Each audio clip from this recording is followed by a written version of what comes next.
shoot me an introduction? Superhero fan or not, you've probably heard the constant debate between Marvel and DC regarding which one is better. And while we here at Concept Cinema love superhero stories, we are in no way saying one is better than the other. But we are going to look at both Marvel and DC's cinematic universes and compare what they did right and what could have been done better. From the original comics came TV shows and movies depicting superheroes, their origin stories, and the villains they face. However, like all adaptations, the movies and TV shows should make sense to those who haven't read the comics, allowing for possibility of a larger fan base. This doesn't make any sense. Not everything does. Not everything has to. Marvel and DC have been making movies for a long time, but only recently have they started getting involved with the cinematic universe concept.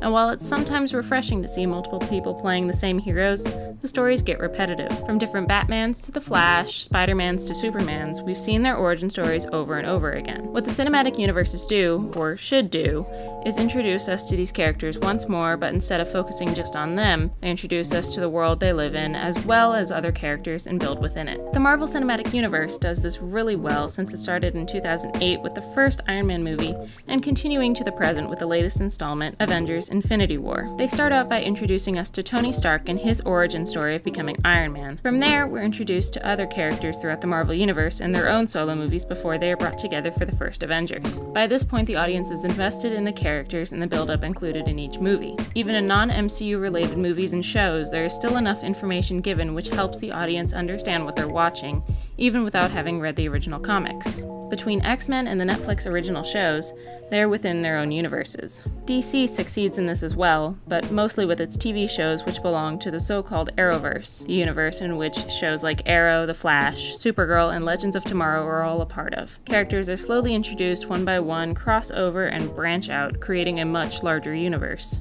Unfortunately, DC doesn't do this with its movies, although they're attempting it. While admittedly they've been making movies longer than Marvel and have very recognizable characters, they are lacking when it comes to creating their own cinematic universe, or the DC Extended Universe. The DCEU consists of only 5 movies: Man of Steel, Batman vs. Superman, Suicide Squad, Wonder Woman, and Justice League, while the MCU contains a whopping 19 movies and 2 TV shows, The Agents of S.H.I.E.L.D. and Agent Carter. The DCEU movies may be action-packed, but they lack world-building. The characters lack depth, and we are thrown into a world we don't know all that much about.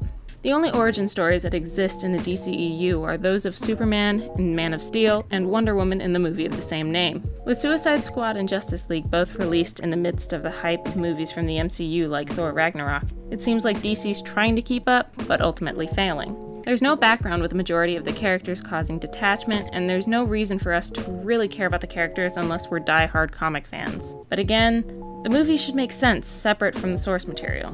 These movies could easily have been successes had DC spent the time that Marvel did to introduce or reintroduce these characters and slowly build the world they live in. Regardless, both universes give us fun and exciting stories that transport us to another world where superheroes walk the earth. There will always be aspects of these films and TV shows to analyze, just like any other form of entertainment, but when it comes down to it, they're just really fun to watch.